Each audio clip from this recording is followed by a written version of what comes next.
Hey guys, welcome back to another video, and in this video we are going to learn how to edit and template in the Evernote app. So let's start. So first of all, click on the Evernote app and launch it. After letting it launch, here you can see the basic graphic user interface. Now here are several options like get started, good morning, take better notes, etc.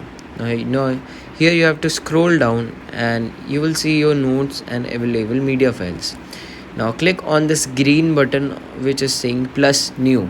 Okay, let's click on this. After clicking on this, you will see options like camera, sketch, attach, audio, note, task. So you can select from various options. Because I want to write a note, so I will select note option. After that, a note will appear. Now here you can see these small menus like to-do list, reading list, daily reflection and more. I will click on more, and here is an option of templates which are available in this app. So just click back, select one template, reading list.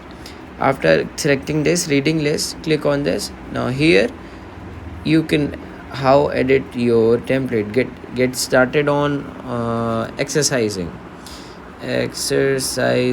books. So this is how you create a template, and you can edit various options like book title is Mowgli, genre action film, buy get this link. So this is how you create or edit a template in the Evernote app. I hope this video was very sourceful to you. I will see you in the next one. Thank you for watching.